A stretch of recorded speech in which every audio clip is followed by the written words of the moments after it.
Good morning, everyone. I'm so pleased to welcome you to our fourth webinar of the 2024 series. My name is Satwinder Paul. I'm the Associate Teaching Professor in the Water and Wastewater Technology program at Thompson Rivers University and one of the co-creator of the Online Help Center for BC Small Water Systems. Before we begin, I'd like to acknowledge that Thompson Rivers University campuses are on the traditional land of Tk'emlúps Secwépemc and the Tiksaalik within the Secwépemc Ulu, the traditional and unceded territory of the Secwépemc. Thompson Rivers University, with their partners, hosts an annual webinar series and courses dedicated to providing technical information, resources, and tools to all small water systems, operators, and Indigenous small water systems on issues of treatment, regulations, operation, maintenance, and water quality monitoring. The Online Help Center strives to assist all small water systems in BC to implement a multi-barrier approach to drinking water in order for systems to consistently provide safe, potable drinking water to their communities in compliance with government regulations. We will have our 1 hour presentation first, then we will follow up with a half an hour of question period. During the duration of the presentation, if any questions arise, please jot them down in the question section, and then we will make sure that all your questions are addressed during the Q&A time. Today, our webinar focuses on corrosion control for small water systems. Managing corrosion, scaling, and related water quality issues can be very complicated for small water systems operations. In this webinar, we will discuss the chemistry of corrosion and scaling, health and aesthetic related water quality issues, corrosion control treatment methods, and operations of the control processes. Our presenter today is Anthony Greville. Anthony was educated at the University of British Columbia in Vancouver, graduating with a degree in chemistry in 1979. Tony has been active in water treatment business in Western North America since 1982. In 2020, the British Columbia Water and Wastewater Association selected Tony to be the recipient of the prestigious Excellence and Innovation in the Water and Waste Industry Award. More recently, Tony is a sessional teaching professor at Thompson Rivers University in the School of Trades and Technology in the Water and Wastewater Technology program. Since 1996, Tony has contributed to be a leader in developing coagulation and flocculation theory and technical support, innovation and process optimization with focus on the chemistry of water and the various mechanical treatment options, including residual handling at plants large and small, and has been a cornerstone of Tony's success and reputation.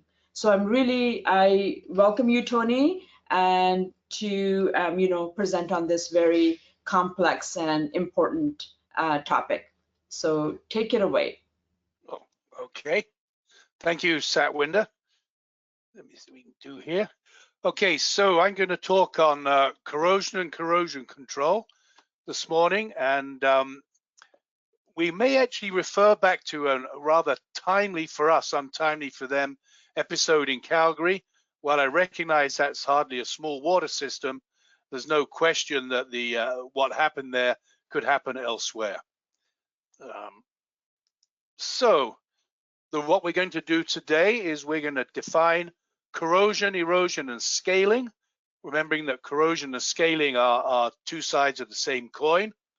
We will identify problems and concerns associated with corrosion, factors affecting the rate of corrosion, the parameters that an operator can control, and any mitigation and treatment strategies available. So I thought I'd start off a little bit with talking about the impact of corrosion.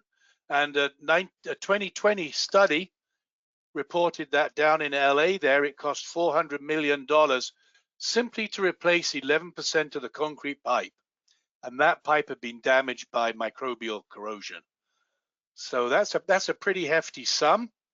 And water main breaks can flood streets, damage roadways and property, get in the way of commuters and all sorts of other good stuff. And I might have belabored that point a little until just 10 or 12 days ago, where we had a little incident over there in Calgary that probably many of you have heard about, that looks like it's almost certainly related to external corrosion. If you had your ear to the ground, you will know that the line out of the Bear's Paw plant broke. They have two plants in Calgary. One is Bear's Paw, and approximately 1.2 million residents are under questionable water supply. Now, initially, they thought that they would be able to get that fixed just in a matter of a few days, and as up to Friday the 7th, a couple of days after they'd found the leak and cleaned the dirt out and what have you. But it has progressed. They were very confident, as you can see on Sunday the 9th, that essentially they would clean the line and flush it and superchlorinate it and what have you, and everybody be back online. But I think what they found is, and this is a lesson for everybody, if you do fix a leak and you pressurize the line, well then basically you've now got more higher pressure water further down the line, and you keep on getting more and more leaks further down. While they didn't get to that stage, what they did do is to prevent that, they sent down their robotic probes and they found 5 more potential areas for leaks.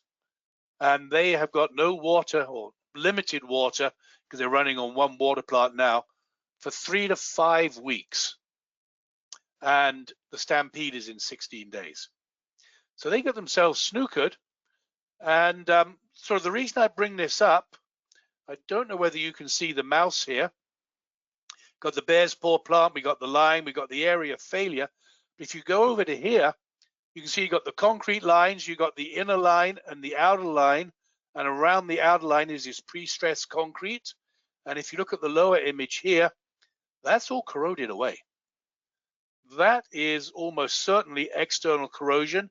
They are quoting it's these steel lines here that have failed, but clearly they've got to get through the outer concrete to get there. So it looks like that corrosion is the issue in Calgary. Now, I'll grant you it's a large town, but that can happen in small diameter pipes as well. So this is what we're doing here, kind of fun and games. Perhaps if you folks with small water systems, your lines aren't that big, but you've all been there. Going on to sort of the study the talk I was going to give, there was a study issued by Utah State University in December of last year that analyzed the state of the nations in Canada and the US. And the data they covered was, as you can see, 30% of the population of both countries, 17% of all the water mains, and a healthy proportion of that study was actually small water systems. So it is relevant. The study determined that in the US and Canada, there's approximately 260,000 water main breaks annually, $2.6 billion in repair costs, and with the average repair break being $10,000. One of the survey questions asked for typical age, and again, this reflects back to Calgary, but probably most of you folks too. The average age of failure was 53 years, and 33% of all the water mains are over 50 years of age. So that means there's a lot of exposure. Approximately 11% of all water manufactured is lost through leaks. And you'll see in here as well, we definitely talk about corrosive soils. Some of this will all come up later on as we progress through the talk. All right, I threw this little picture in. This was the picture that accompanied that study from Utah.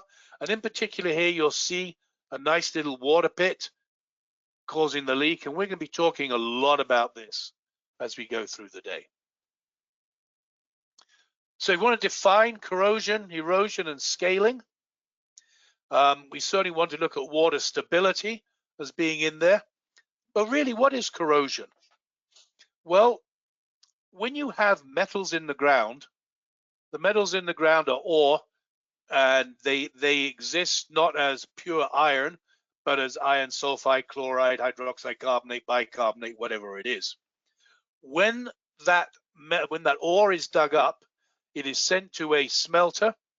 Trail might be a place, those who live in that part of the province, and they refine the metal to make pure iron, aluminum, copper, lead, whatever it is.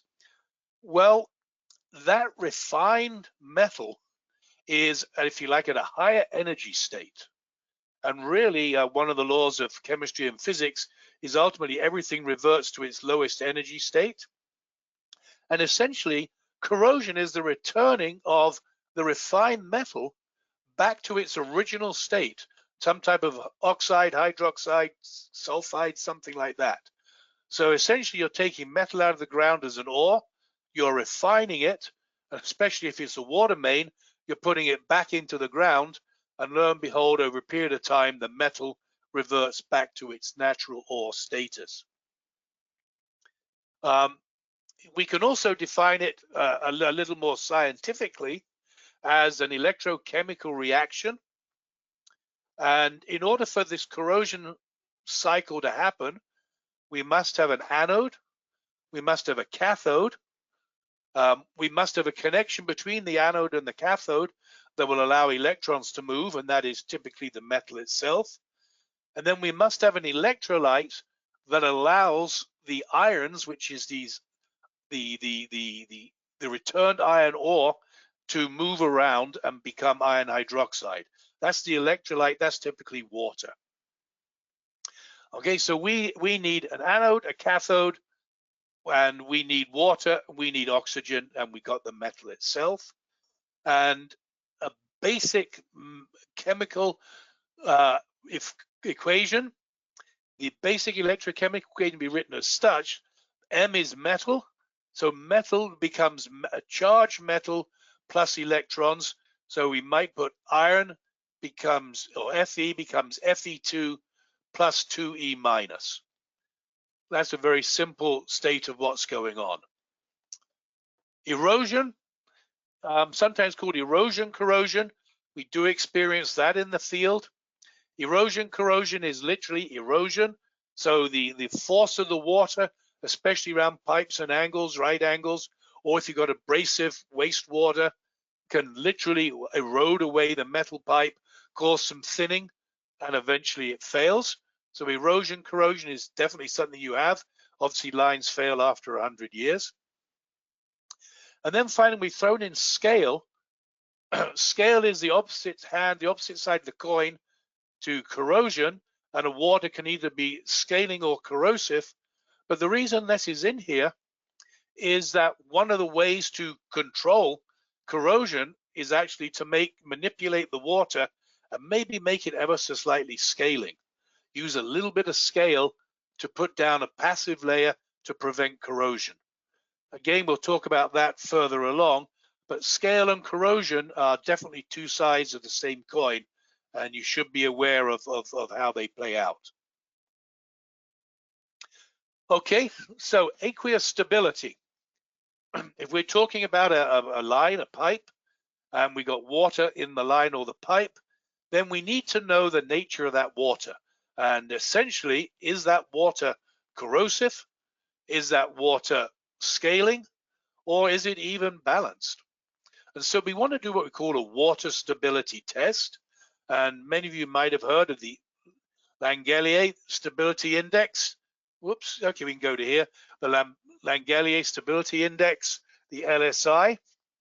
And essentially what we're doing is we're taking the pH of the water and factoring in the pH of saturation of calcium carbonate and coming up with a number. And in order to do that, we have to look at pH, alkalinity, calcium carbonate concentration, total dissolved solids, water temperature, and do a few calculations to determine where we are. One of the things I've just recently was working on a project in the Okanagan area, the interior, and it's quite interesting. At 5 degrees C, the water is corrosive. 5 degrees, what comes out of the lake. Whereas at 60 degrees C, which comes out of a hot water tank, the water's scaling. So the same water is corrosive in the cold water pipes and scaling in the hot water pipes. Kind of fun and games. Okay, what we want to do, a water can be considered saturated or stable if there's just enough calcium carbonate that it can absorb no more or dissolve no more, but not enough that it will precipitate out. That is sort of the holy grail of water stability, or maybe even the holy grail too, is if you have water that is just a hair saturated, super saturated. What this means is that the water may lay down a little bit of calcium carbonate scale, but just a very, very small amount, and that can actually protect the pipes and protect the pipes against corrosion and be a good thing. Of course, if you go overboard, you can end up scaling the pipes, and that has a significant effect on reducing heat transfer and can cause all sorts of financial losses. So there's a lot to be aware of here, and we do lots of stability calculations, and you probably bring your water doctor in to do these. If you have a positive number, that means that the water can be scaling. If you have a negative number, it can be corrosive. And if you can get a number close to zero, we often go between plus or minus a half, then we've got relatively stable water, either minimal corrosion, which can be managed, or maybe even a slight scaling, which is also positive. I did a little bit of surveying of some of the folks I know. Quite interesting here. Fort Nelson, a river water. This river water's scaling. Port Hardy, a river water. That river water's corrosive. And Lions Bay, where I live, the water's really corrosive. You go to Salmon Arm, most of their water comes out of the Shuswap Lake, which is slightly corrosive, but they also draw out of a creek up at the Medford Dam, and that water is scaling. You can go to Black Mountain, Kelowna there, Mission Creek is corrosive. They have wells in town. They are scaling. And then Penticton can draw out of Penticton Creek, which is aggressive. Okanagan Lake, which is scaling, but that's different to Shuswap Lake. So the point of putting all these up here is every water source is different. And you can't really say there's a rule between, lakes are scaling, rivers are corrosive, or anything like that. There's no hard and fast rule as to whether you got a corrosive or a scaling water source. You have to determine that and then act accordingly.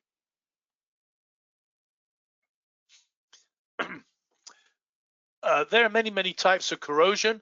You get corrosions on aeroplanes and things like that, corrosion, fatigue, stress corrosion, fatigue corrosion, all sorts of types of corrosion. We're not talking about any of those, although they do exist. Steam plants particularly may get stress corrosion cracking. But in the water and wastewater industry, we're going to focus on concentration cell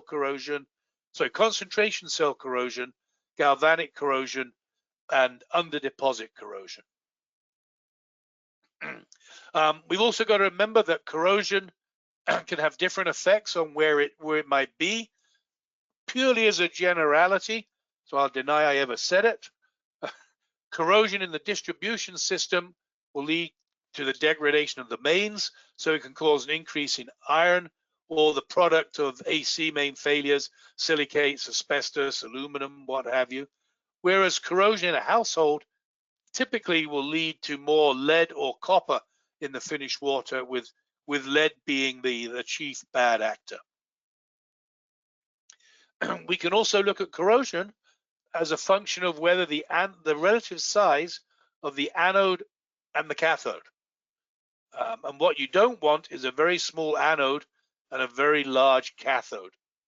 And that'll come up shortly. But from your perspective, is the corrosion that you may be experiencing widespread and uniform? If it is, you've probably got a pH or an alkalinity type issue throughout the whole system.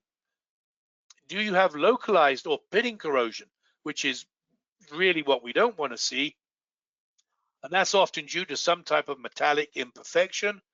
And then, of course, You got to know whether the corrosion is internal to the transmission lines, which means you've got a water issue, or it's external, which means you may have a soil issue, which is probably what happened in Calgary.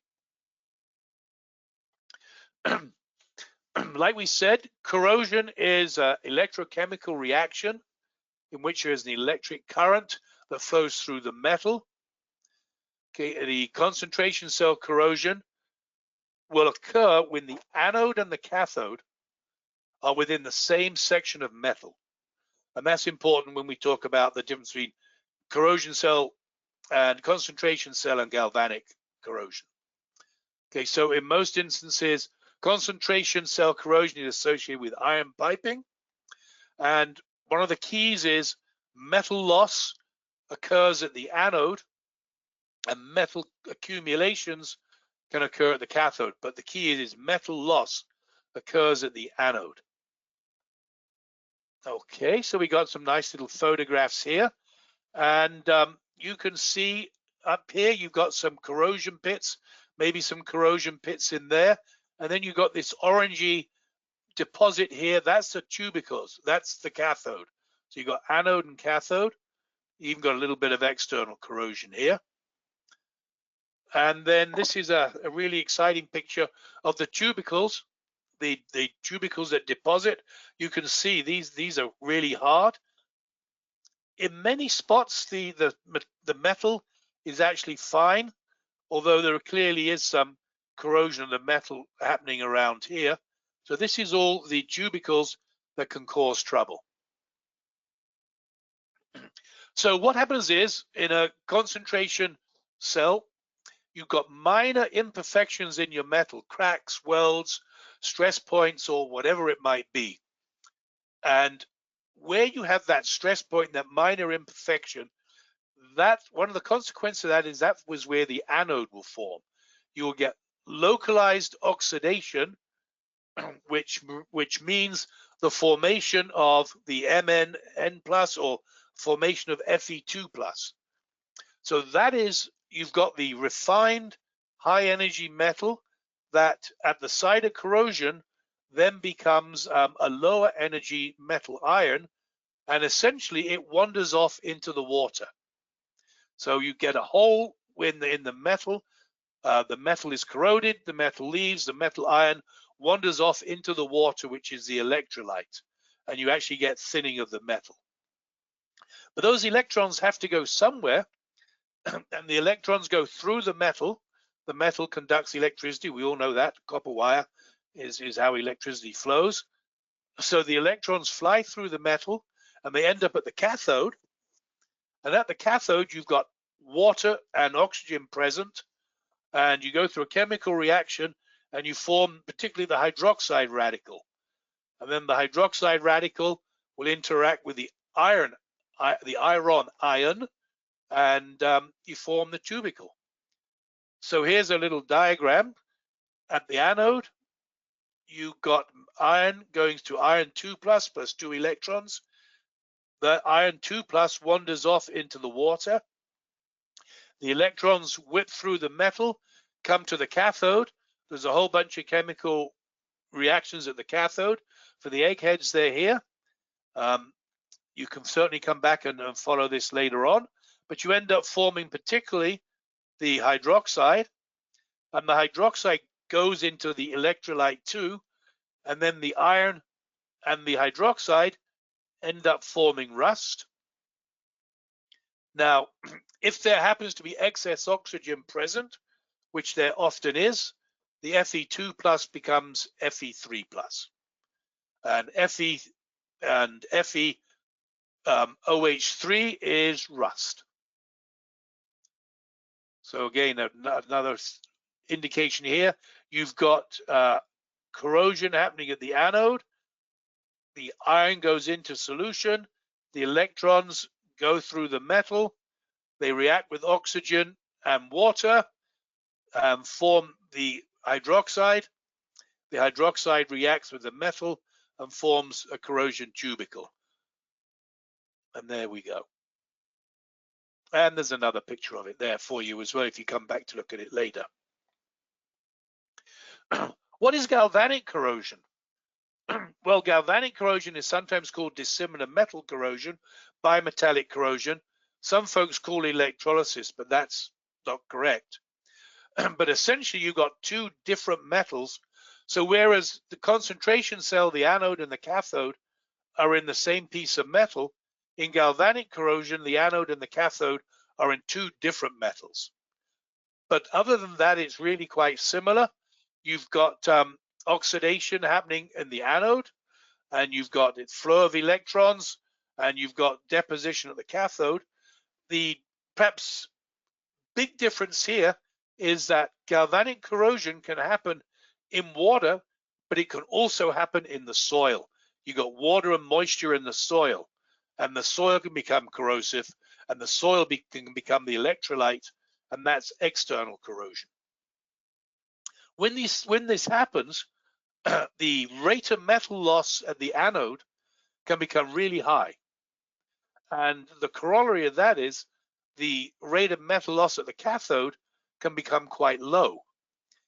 If you manage that properly, you can actually reduce the rate of metal loss or metal action at the cathode such that it's almost halted. And that's actually called cathodic protection.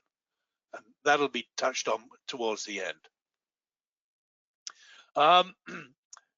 We'll probably leave this little bit out here. Essentially, we have the difference between two metals the electric potential between the two metals is the driving force. I guess we don't need to talk about our famous Italian who first developed this. We can't see this one. This is the same diagram as we had before. Basically, we've got metal loss at the anode, electrons flowing to the cathode, and metal oxides or hydroxides forming. Very, very similar. This is what I wanted to show you. You folks may have seen this. This is galvanic corrosion, obviously some type of steel bolt, aluminum facing. This is a really good image of galvanic corrosion. You've got all sorts of metals. I like this part here, probably a stainless steel flange and two different types of metal here and lots of corrosion occurring there. What happens is that you've got one metal that is more reactive than the other metal in the system, and the metal that is most reactive will tend to corrode, like we said, an accelerated rate, and the metal that is less corroded, less reactive, will not corrode. That is what we hope. The scare is, of course, is you have a very small anode and a very large cathode. You get significant metal loss at the anode, chews it right through. A lot of galvanic corrosion problems can be solved simply by proper design. Don't put two metals together is what it comes down to. Here is a table of the reactivities. Some things to note here. Copper is less reactive than, say, lead. So if you've got internal to a house with some copper lines and lead solder, the lead is probably going to fail first. Iron and steel is this position here, and you've got magnesium and zinc further down. So we see that we put magnesium or zinc. If any of you have got boats, you sometimes put zinc on a boat, on an aluminum boat. Especially this type of aluminum, you put the zinc on there, the zinc gets chewed away, especially in salt water. Some other examples of galvanic corrosion. This section of the line is not corroded, that section is. We can sort of do some good engineering, get rid of galvanic corrosion. We can also make some bonehead plays. Here is an interesting little diagram I found here that explains it all. You've got copper and lead, and they're joined together by a piece of brass. So the electrons can flow from the copper through the brass to the lead, and the lead is going to corrode because it's more reactive than the copper or the brass. If, on the other hand, you put a piece of plastic between them, well, then the electrons can't flow. So there's no circuit. So you can engineer out galvanic corrosion. And we got a little diagram here. We're measuring the concentration of lead. And if you've got the plastic fitting between the two, after 6 or even 65 hours, you've got no real lead. If you've got the brass there, after 6 hours, after 65 hours, you've got significant lead. So that makes sense. Say the governing principle can be provided to prevent corrosion. Galvanized iron, galvanized nails, screws, fencing, what have you. All that is essentially is you put a little bit of zinc over the iron. And if we go back to this diagram here, here's our iron and steel, and here's our zinc. So it'll be the zinc that will fail, and it'll protect the iron, sometimes called a sacrificial anode. So this is galvanizing. You protect the iron, and you prepare to sacrifice the zinc. And of course, we all know that galvanizing, you do tend to get zinc flaking. It's only got a set life period. The zinc will come off. That's essentially as the zinc corrodes away. Under deposit corrosion is something that maybe is not thought about quite as frequently. Under deposit corrosion is literally that you get particularly biofilm deposits, and under the deposit you can get corrosion, especially if you've got iron bacteria, sulfate reducing bacteria in the biofilm. Sometimes it's called differential aeration corrosion because you've got a difference in oxygen. Under the deposit, you've got less oxygen as in the free piping. Essentially, the same thing happens. You can't have two different oxygen concentrations. Everything tries to reach equilibrium. So you can't put more oxygen under the deposit. So you lose a little bit of oxygen in the air. Basically, electrons flow and you end up forming Fe2+. Here's a pretty good example of this. You've got your deposit, and your deposit may have chlorides and sulfates and what have you. So they react underneath there. You may not form iron hydroxides. You may form iron sulfates. Okay, with essentially differential aeration is really what we're talking about there. We have some iron deposits. If for the eggheads, you can come back and read which the types of iron bacteria you have. And then this is a slime. This is what you might see. This is a iron biofilm with the bacteria and corrosion. You can see corrosion is happening right here. There's quite a bit of thinning of the metal wall under that deposit. It looks pretty nasty. You can deal with this with proper disinfection. Sulfur reducing bacteria, not so much in water, but very much in wastewater. You see a lot of sulfate reducing bacteria in the wastewater mains, collection mains coming in, and they can cause a lot of damage. The sulfate reducing bacteria get into there, they reduce the sulfides and the sulfates, sulfates and sulfites to sulfides. And you can get under deposit corrosion in the water mains, particularly in concrete pipes. Again, something you should be aware of. It definitely occurs. And one thing as well is that I threw this in. Under deposit corrosion is not only internal to the pipes, but under deposit corrosion can also be external to the pipes, especially in buried lines. So it's your job certainly to try and keep that free. Okay, what are the problems associated with corrosion? Well, a biggie is, it's unbelievable, 1 to 4% of the gross national product in the developed worlds is spent dealing with the effects of corrosion. So that's a pretty good reason to spend a little bit of money to save an awful lot of money. And while we're on it as well, like we said, corrosion and scale are two sides of the same coin. And you can certainly stop corrosion by making the water scaling, but you don't want to be too heavy-handed with that because you can have severe consequences of putting down too much scale. especially water heaters and industrial boilers. I dug this out. Cleaver Brooks is one of the major industrial boiler manufacturers, but they probably make a lot of home heating boilers too.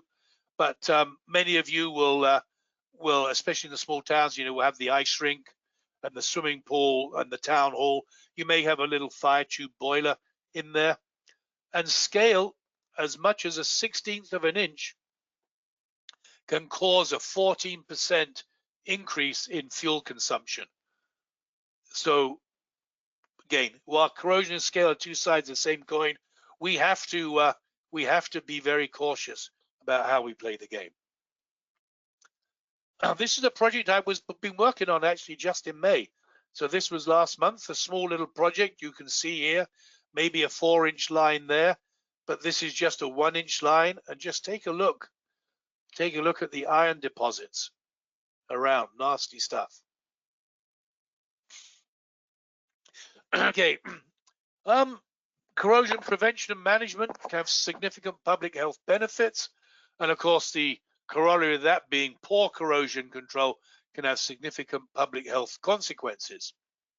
So the benefits of a proper corrosion control program: protection of public health, improved finished water quality, extended life expectancy, and of course the all-important compliance with your operating permit. Public health protection, the biggie here, of course, which promotes a lot of this, is lead and copper. There was that whole fiasco in Flint, Michigan, probably 10 years ago now, that actually caused the World Health Organization, the EPA, and Health Canada to adjust our pH regulations. You can, if you have poor corrosion control, iron, aluminum, calcium silicates, asbestos fibers can be leached in to the water from the distribution mains, and lead, copper, cadmium, and zinc can be leached from household plumbing. Corrosion tubicles, we've seen images of those. They can hide the nasty bacteria, including coliforms. And then the bad part is any change in water velocity or pressure can release bacteria back into the water. So that's not good. You can also taste and odor issues. We all know that copper, for instance, has a very nasty taste. Iron can cause what we call red water, as an objectionable taste.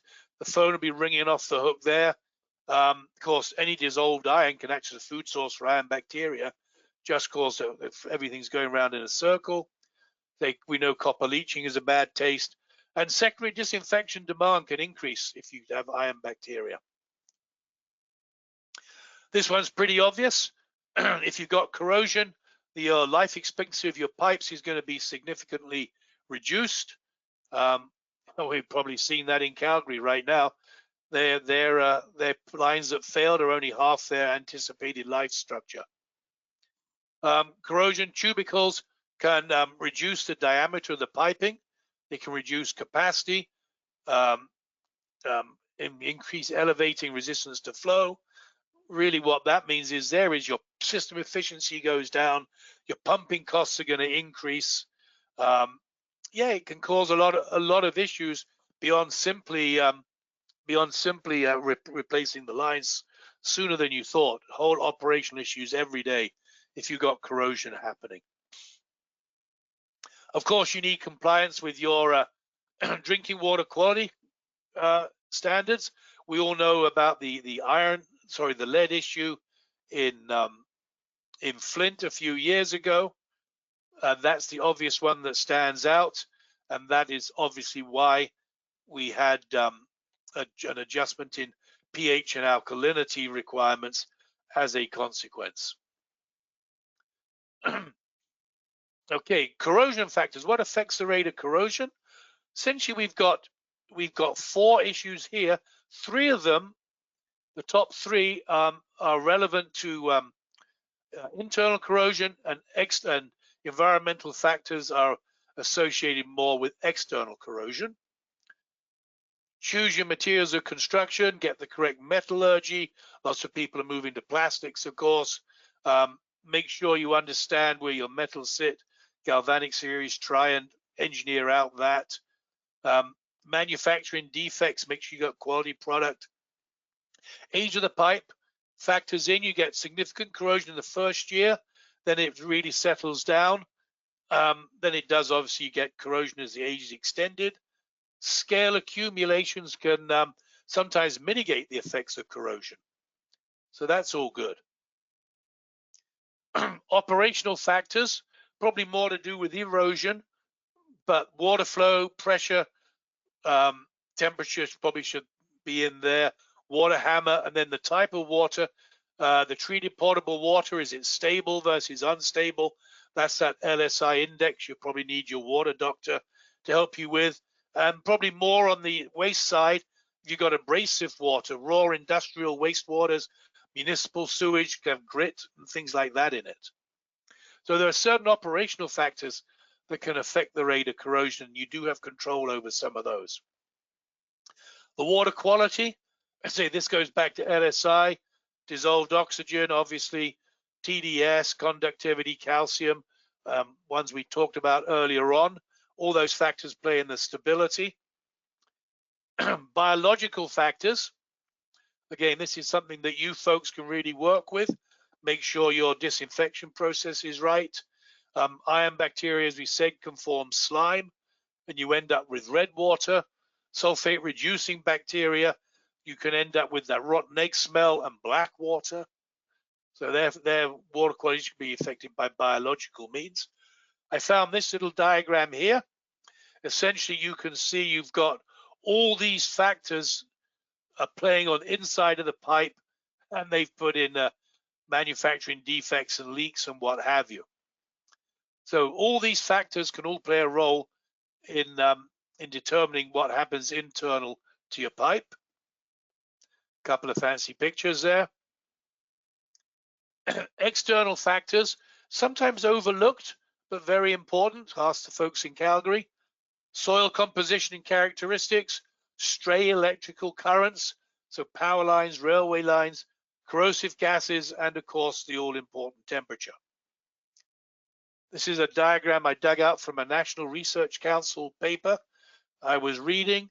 You've got your pipe here, your anodic and cathodic areas, overhead power lines, railway lines, ductile iron, cast iron, you've got dissimilar metals there, pavement, de-icing salts, different oxygen levels, so you've got dissimilar soils, differential aeration, dissimilar metals, stray currents. They all act to cause external corrosion.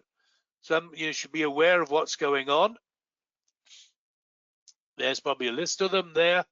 And then here's a similar diagram from the same paper. All these various influences can attack the outside. And interesting enough, they put in a couple of little pits there. Basically, you've got a very small anode and a very large cathode. Oh, there we go. There's some pitting on the external side of a pipe, and that's what can happen. And here's a major tree. Look at that later on in your own time if you feel so inclined. General rule of thumb, what affects corrosion? High water flow, velocities, pressures, dissolved oxygen, low pH and alkalinity, low hardness, high total dissolved solids, high temperature, presence of bacteria. All the standard issues there. What can you control? Well, the operator, surprisingly enough, has limited things it can do, but they can be very effective. The go-to is always finished water pH. And if you've got questions with finished water pH, likely you'll have uniform metal loss, which is okay. If it's very, very minor, have a little bit of metal loss throughout a whole area, you can maybe get away with it. Tied in, of course, with that is finished water alkalinity. Finished water bacterial content, bacteriological content, often form localized metal loss there. That's under deposit corrosion. And then you've got your high velocities. That's something that you can certainly manage. As an operator, you do. What can a a municipality do? A municipality has several options. You say design the system properly. It can adjust pH and alkalinity, which is often a go-to. It can create a passive layer to protect water lines, and adjusting pH and creating a calcium carbonate passive layer are often very similar. It can use corrosion inhibitors to create a passive layer. It's very commonly done. And then going way back to galvanic corrosion and our electromotive series there, electroreactivity series, you can use cathodic protection to protect against large-scale external corrosion, and essentially the same thing. You can use a sacrificial anode to protect against smaller occurrences of corrosion. And of course, those of you that have aluminum boats and zinc your boat, where do we go there? Those of you who got aluminum boats and zinc your boat, you'll be very familiar with doing that. There are probably two types of corrosion protection techniques. Active corrosion techniques actually prevent the corrosion from happening in the first place. And then the passive techniques sort of essentially throw the hat in the ring. You know corrosion's potentially going to happen, so you do something to mitigate the effects. Here's some lead piping. And you can see a nice lead piping with a passive layer. You can see some corrosion tubercles there, and quite clearly you can see the effects here. This been thinning quite a bit.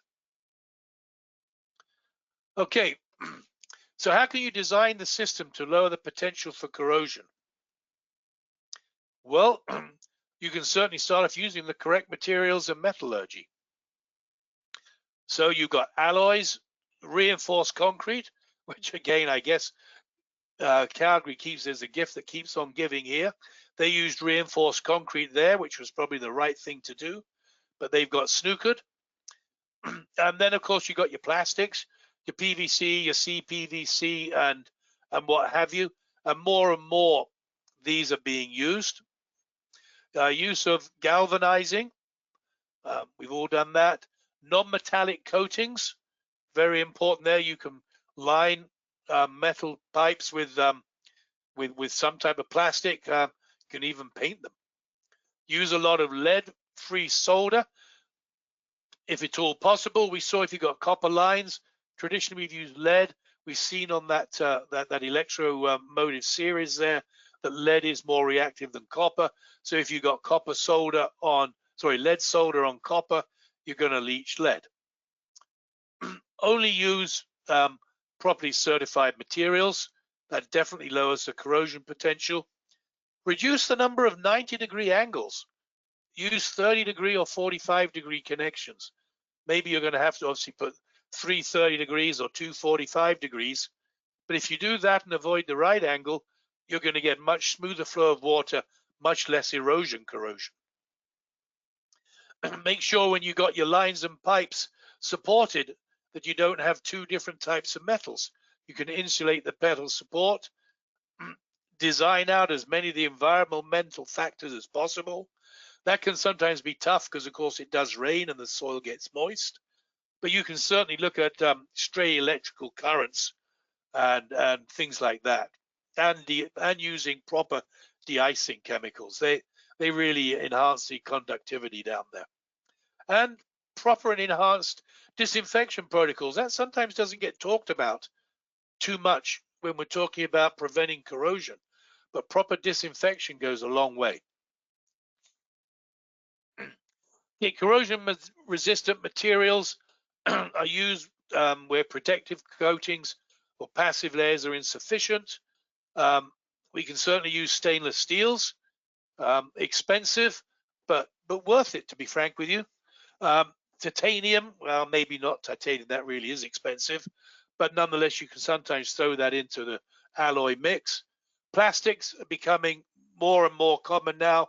You say you get a lot of PVC, CPVC, and what have you. Polypropylene, Teflon. I guess that Teflon was was used, and many of you may have some Teflon floating around. Right now, that's becoming less popular because of these forever chemicals, the polyfluoroalkyl substances. So that's becoming less popular now. You've all got it. Fiberglass and special alloys. I guess I threw in here what stainless steel. Stainless steel is a corrosion resistant metal of iron, and you essentially throw in chromium, nickel, molybdenum, and maybe a little bit of titanium there. Obviously, chromium and nickel are the biggies there, and you can get 304 stainless steel. That is very, very good. Makes iron harder. Is resistant to a lot of corrosion. If you've got some saline water, then you'll probably throw in 2% molybdenum, 2% moly, and you'll end up with 316 stainless. Marine environments, that's very good, or any other areas where you've got high conductivity water. So definitely design the system properly. This is a simple one here that's quick and easy to do. You also got your pipe, you got your pipe support. If you've got different metallurgy, you do not want to set up a galvanic corrosion cell, so just put some insulation between them. Works like a hot damn. That's the plastic barrier that we talked about a few minutes ago in galvanic corrosion section. Probably the first thing you're going to be asked to do is adjust the pH and alkalinity if you've got corrosive water. And this makes perfect sense. And certainly, I said, after the Michigan fiasco, the first thing the WHO, the EPA, and Health Canada did was, hey guys, you got to get the pH a little higher. Make sure we don't start corroding out lead. And it works. It's a good technique. We talked about LSI earlier on. We know pH, temperature, alkalinity, calcium loadings, all the rest of it plays significant roles. It looks like I got 5 or 6 minutes to go here. We adjust the alkalinity to ensure LSI stability. So you can adjust the pH. Oh, I got a spelling mistake there. Adjust the pH to be within the 7 to 10.5 range. If lead and copper are present, you really want to nudge above 7.5. For iron stability, total bicarbonate alkalinity should be greater than 60, and if you've got lead and copper there, you can maybe get away with a little bit less of that. So essentially, that's always going to be your first go-to strategy. Check your pH, alkalinity, make your water non-corrosive. Be smart about it, but make the water non-corrosive, and you'll have considerable success. How are you going to do that? Well, there are many, many ways, and depending on what you're looking for, you can do various options. You can do sodium hydroxide additions only. That's very popular. That will elevate the pH if you've already got moderate hardness. Sodium carbonate, soda ash additions increases the pH and alkalinity, doesn't do anything for hardness. Lime will add hardness and pH, but not necessarily alkalinity.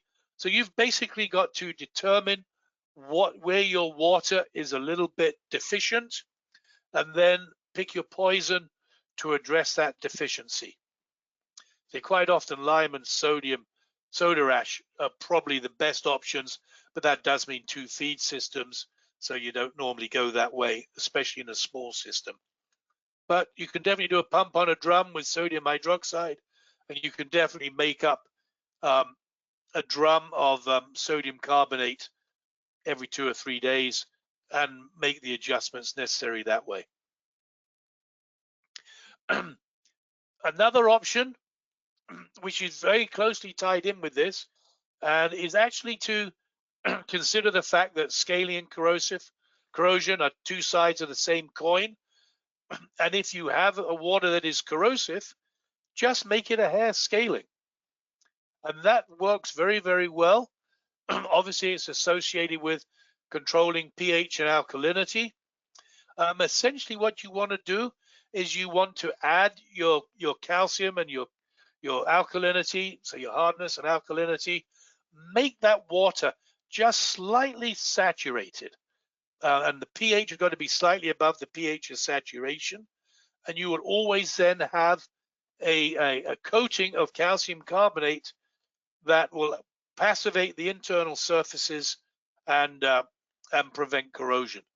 So it's a very good strategy if you feel like doing that. So you do have to be quite cautious and not go overboard with your calcium and carbonate additions, because then you start forming scale and can hurt your heat transfer. But it is an option. Just so you can figure out, this is essentially what it does. You've got your metal, you put down your calcium carbonate barrier, your very thin scale, and it stops the water and oxygen from getting at the metal, and so you've broken your corrosion cycle. A little bit like putting a piece of glass on top of your desk at work or at home. We'll leave that one out of there. Corrosion inhibitors, if you're a little bit cautious about putting down calcium carbonate scale, or if you've got water that originates as snow melt, which, let's be honest, a lot of us do, that snow melt can be very low in pH, alkalinity, and hardness. A lot of waters around here have it. You saw Lions Bay, where I live, you got a -4 for your LSI. Really adjusting the pH and alkalinity can often be expensive and impractical. So in that case, you switch to buying some type of chemical, often zinc products, surprisingly enough. Zinc orthophosphate is probably the most popular product, and a zinc orthophosphate will do the same thing. It will lay down a layer of zinc between the iron metal and the water, and so create a protective layer. And this is something a lot of folks do, and plenty of folks in BC do this, and in other parts of the developed world. Zinc orthophosphate, very popular choice, forms this nice little zinc layer and protects the metal here.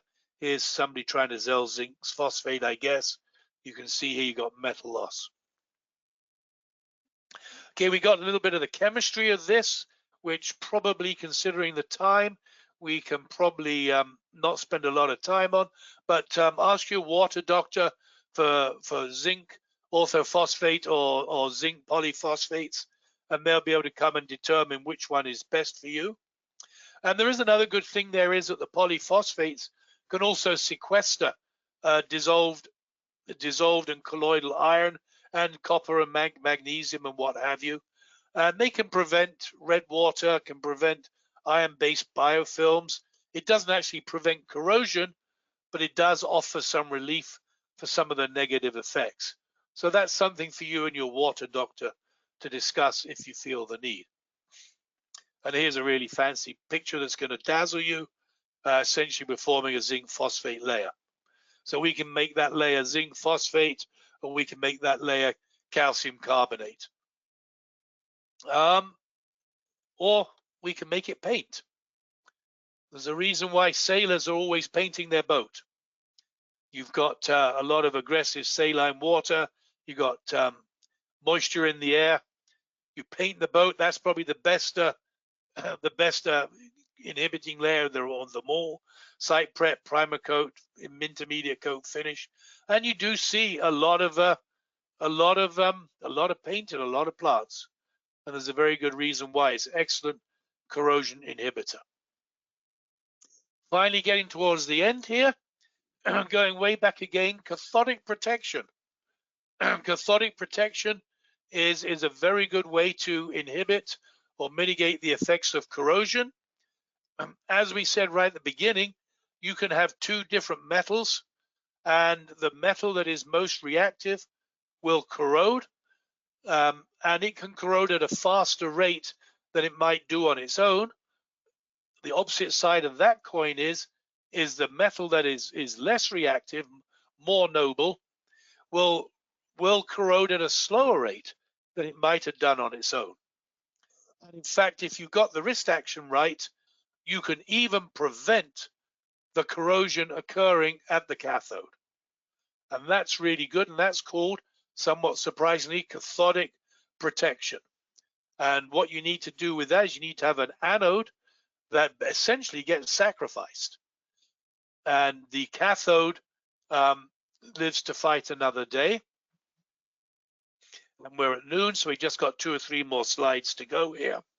Cathodic protection involves using a sacrificial galvanic anode, so more reactive, less noble. So it's further down the side, the chart there. And typically cathodic protection is the word we use for larger structures, and sacrificial anode is the smaller bodies, but they're basically the same thing, maybe slightly different delivery techniques.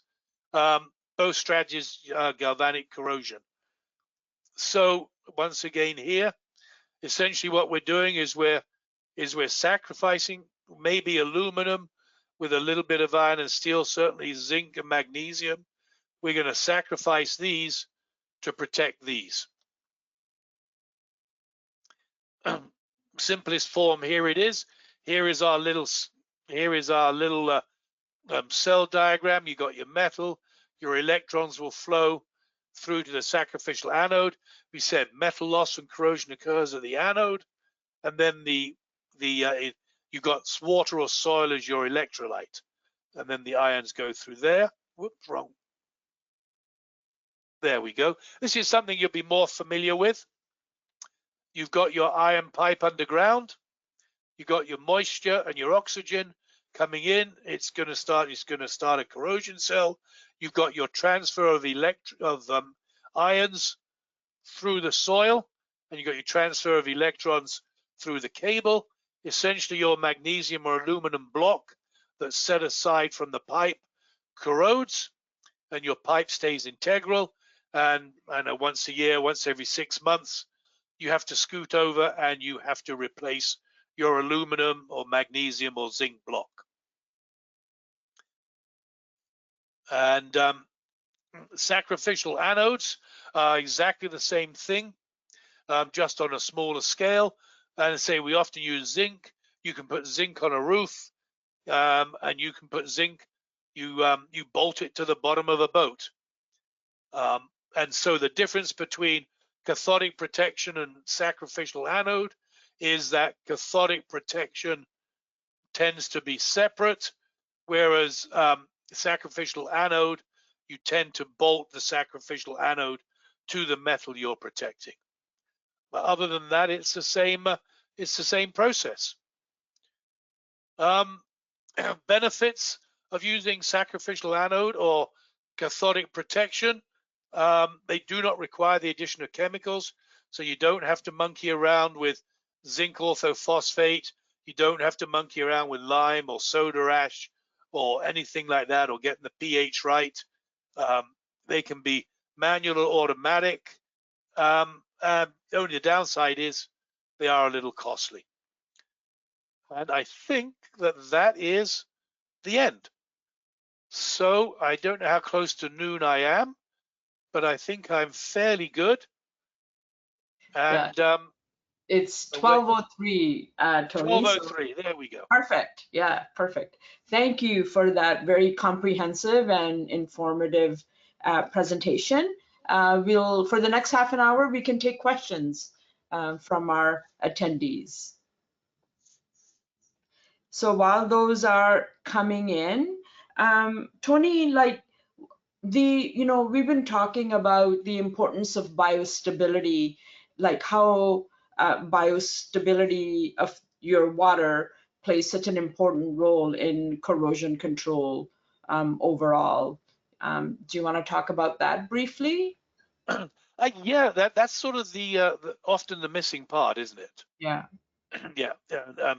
People will say, we'll focus on, cathodic protection, adjust the pH, maybe buy some zinc orthophosphate. What they don't realize is they can if they can manage the system better, you can certainly remove any chances of under deposit corrosion for sure. And some of the iron bacteria and some other bacteria, I think it is in there, but due to time we didn't address it. they can actually reduce pH as well. And some of the sulfate bacteria can maybe form sulfuric acid. So you can generate CO2 from the bacteria. CO2 will form carbonic acid. You can generate the sulfate sulfides. You can form sulfuric acid. All of those lower pH can, say, sulfuric acid can attack the metal itself. And then you've got the idea of the under deposit corrosion as well. And I say you can, if you manage your pH right to get proper disinfection and proper stability and proper biological protection, you can avoid an awful lot of the issues just by doing it properly. Yeah. And maybe on the small systems, maybe that's a bit of a challenge to do at times, but I know that you can probably get a little bit of help, and certainly the small operators can phone their water doctor, who'd be more than willing to help them put it right. Whoever they buy their hypo from, or their soda ash from, or something like that. Okay. Those folks will be able to help them no end. Okay.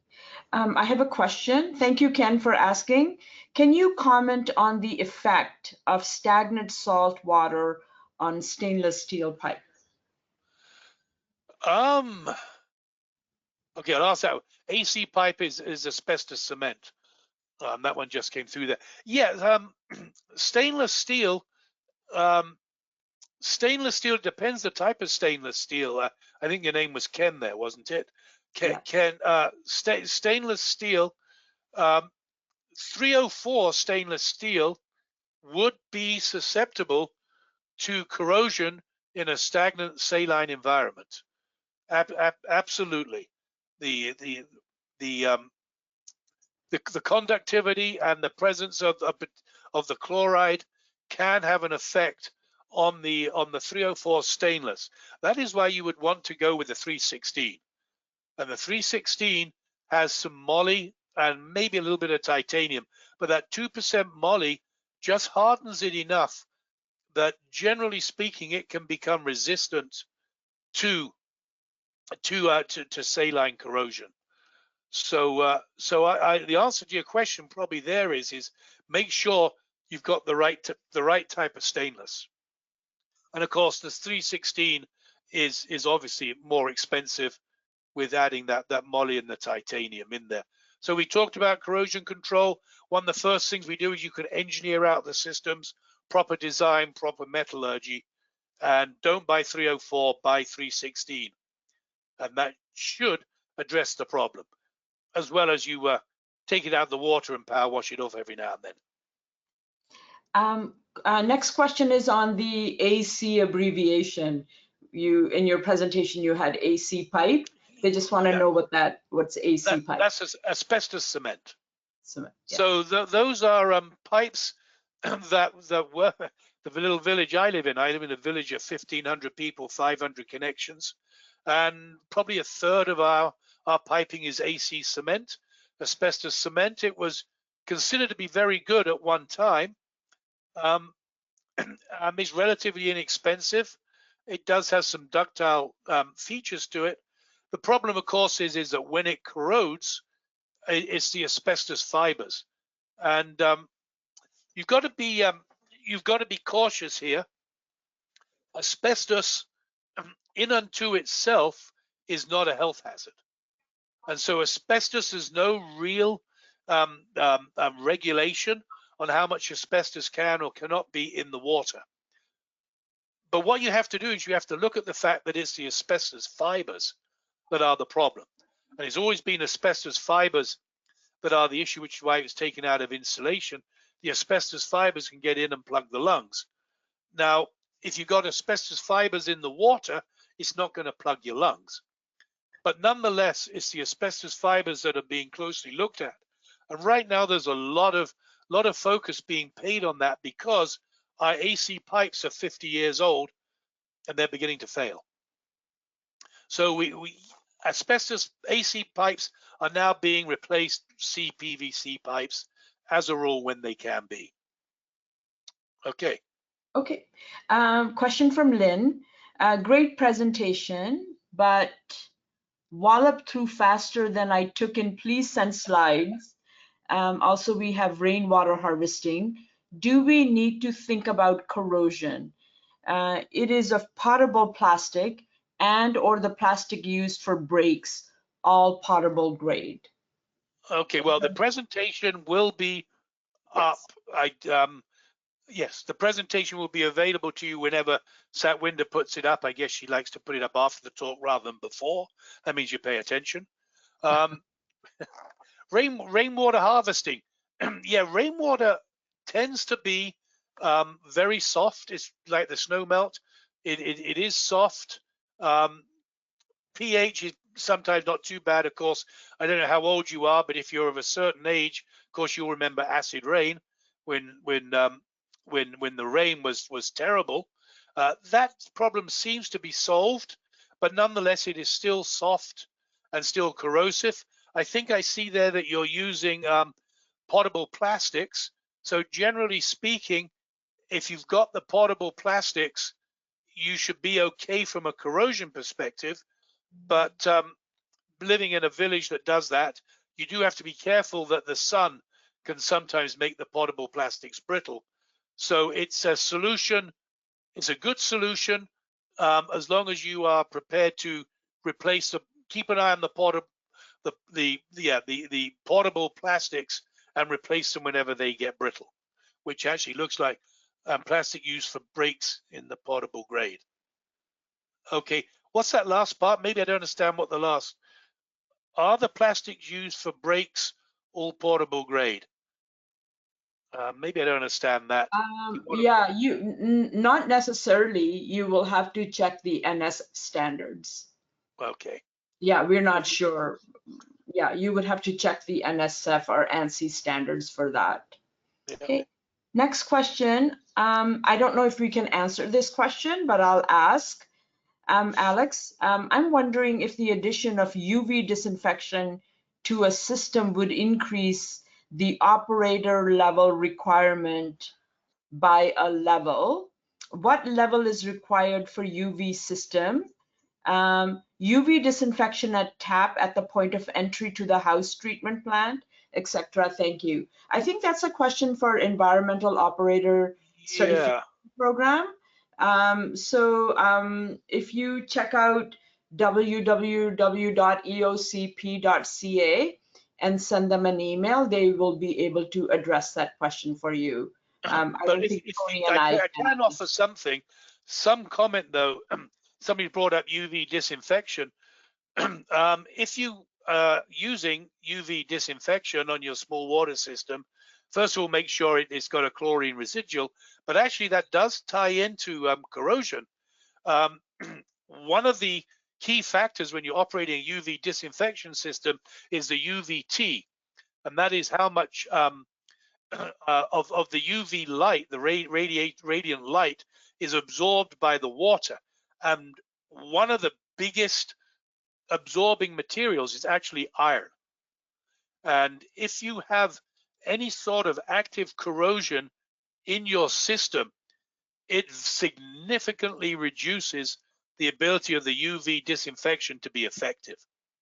And so certainly if you're sitting in a corrosion seminar, so maybe corrosion is something that's on your mind, and if you are installing or thinking of installing a UV system, that's wonderful, absolutely do it, but make sure that your corrosion is under control, because you will compromise the UV efficiency if you've got dissolved iron in your treated water.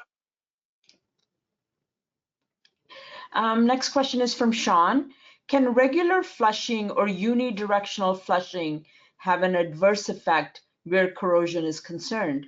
That is, can we flush out beneficial of calcium carbonate scale and also abrade internal rust, exposing fresh iron to corrode? Yes. Yeah, you're absolutely correct. There are you have to be aware of what you're doing. Absolutely.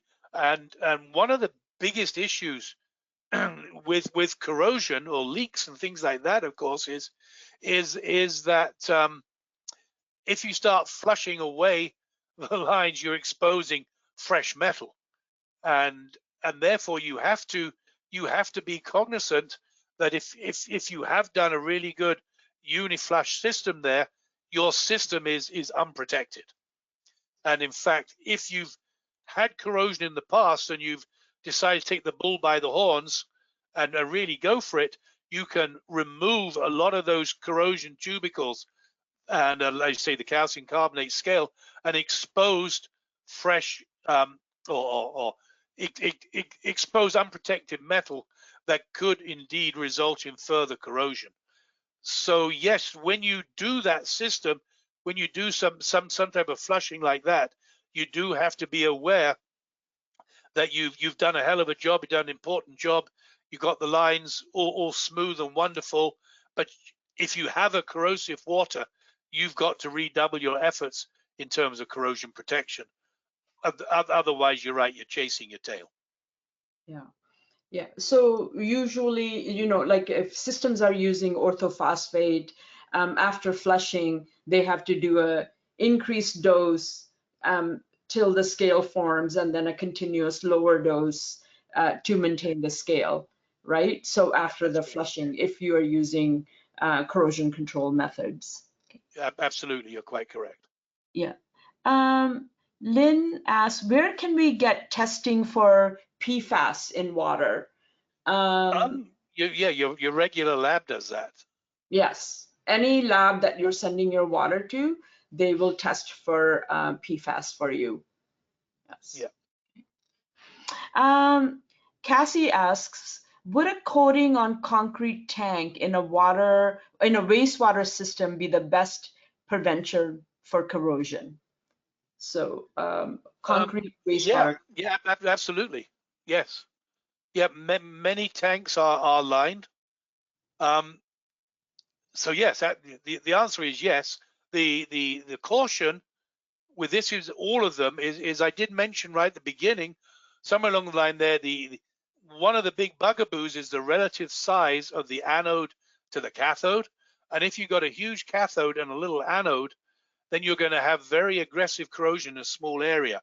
Similarly here, what you got to be cautious of, and it's not just coatings in a clear well or something like that, it's throughout the entire system.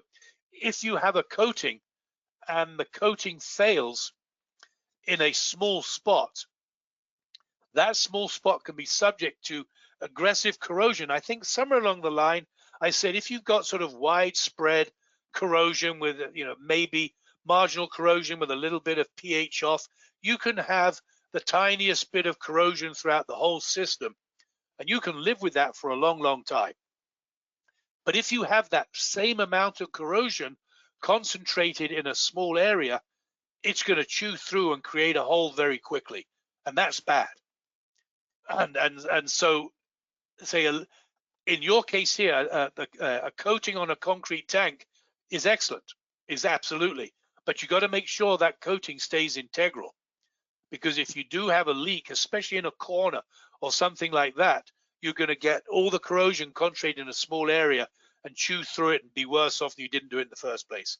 So put the coating on, but do regular inspections and make sure the coating remains intact.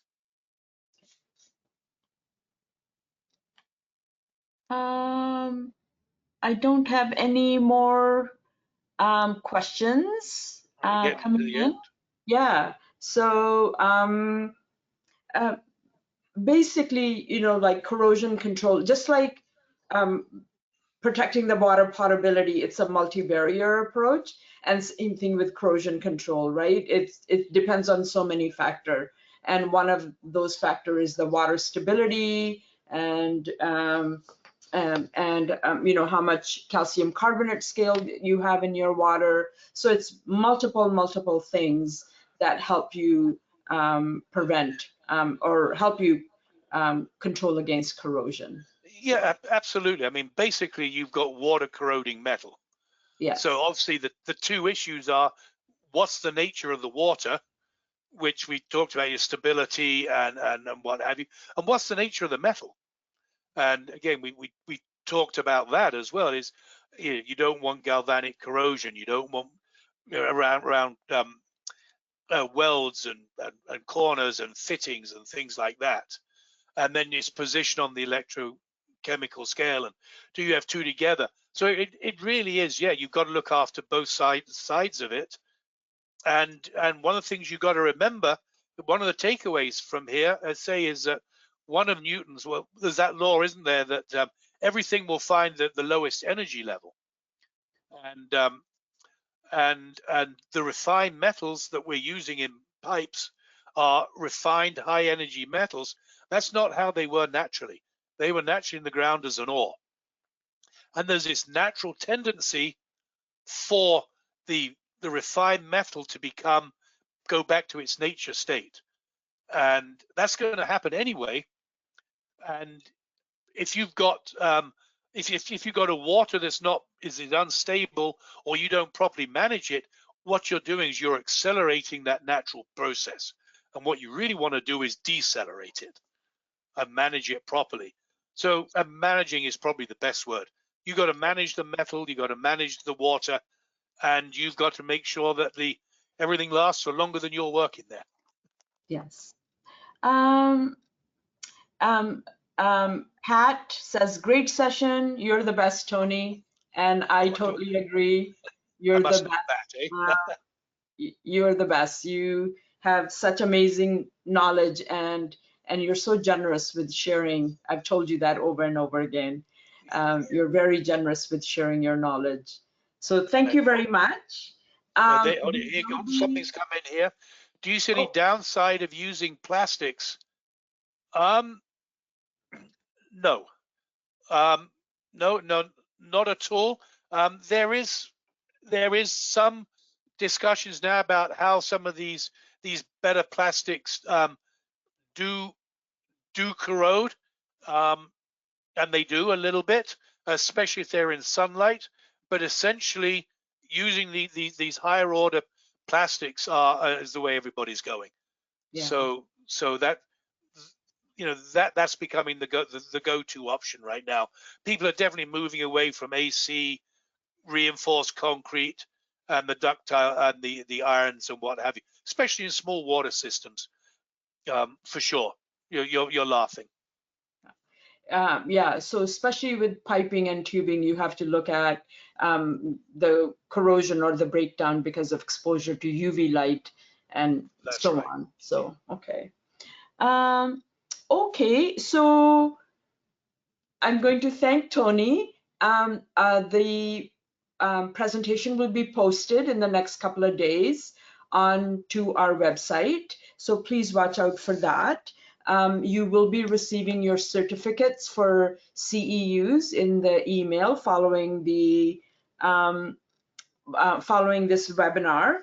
And then we are going to be taking a summer break for the next 2 months. And our upcoming webinar will be on September 24th. And that webinar will be on troubleshooting small water system processes. So I hope you will join us again in September. We wish you all a very good summer and a safe summer, and safety for your systems as well. And look forward to seeing you in September. And thank you so much, Tony. You're more than welcome. Thank you. Okay. Let's figure out. Okay, right. Yeah.